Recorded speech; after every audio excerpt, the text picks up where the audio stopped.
ननु भवताम इंद्रियाणाम इव अस्माकम आत्मनो विषय देशे गमनात् विषय संयोगेन विषयोपरागो वक्तव्य। जैसे कहना आपने वही बात कह रहा है पूर्व पक्षी। करेंगे देखिए, भवताम इंद्रियाणाम इव, जैसे आप भी मानते हो कि नहीं मानते हो, विषयों का संपर्क आत्मा को कैसे बनता है? इंद्रियों के माध्यम से। इंद्रियां विषयों के साथ जाती है, संपर्क करती है, चित्त वृत्ति बनता है, फिर वृत्ति के माध्यम से आत्मा तद्रूप वृत्ति सारूप्यम इतरत्र हो जाता है। तो जैसे आप लोग इंद्रियों के द्वारा जिस प्रकार से आत्मा और मन को विषय देश में गमन कराते हो, इंद्रियां कहाँ जाती है? विषय देश में। चक्षु इंद्रिया कहाँ जाएगी? विषय रूप के साथ पास जाएगी और वहाँ पर वृत्ति का आकार लेगी।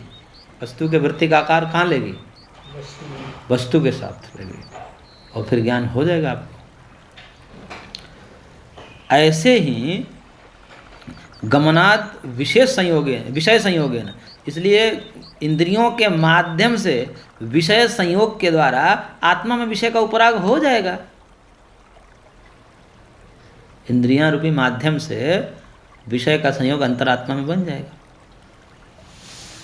तब उसके लिए कह रहे हैं सूत्र, बोलिए, द्वयोरेक देश लब्धो परागान न व्यवस्था।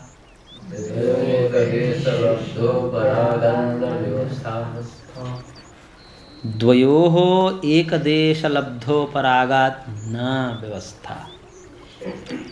द्वयोः एक देश करेगा, द्वयोः एक देश लब्धो परागात।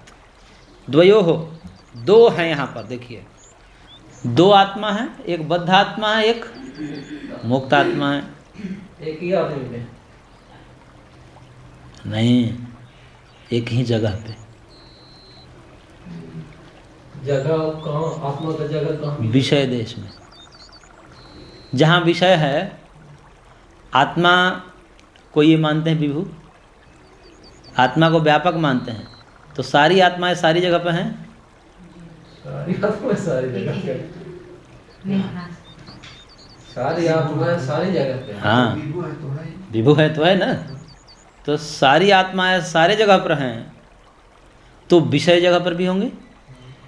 आएगा विषय उसी, जहाँ विषय होंगे, जहाँ इंद्रियार्थ सन्निकर्ष होगा, वहाँ भी होंगे। तो वहाँ पर दोनों होंगे, एक बद्ध आत्मा भी होंगे और एक मुक्त आत्मा भी होंगे। अब इंद्रियों के माध्यम से वहाँ संपर्क बना, तो वही विद्यान बद्ध आत्मा और मुक्त आत्मा में कोई भेद रह गया? दोनों के इंद्रियार्थ सन्निकर्ष बन जाने से एक बंधन में और एक मुक्त में ये व्यवस्था कैसे बन पाएगी? ये व्यवस्था नहीं बन पाएगी। इसलिए कह रहे हैं, देखिए, द्वयोः बद्ध मुक्तात्मनोः एकस्मिन् विषय देशे लब्ध विषयोपरागा न बंध मोक्ष व्यवस्था स्यात्। क्योंकि बद्ध आत्मा और मुक्त आत्मा एक ही विषय देश में लब्ध विषयोपरागा, वो भी विषयोपराग वाली हो जाएगी।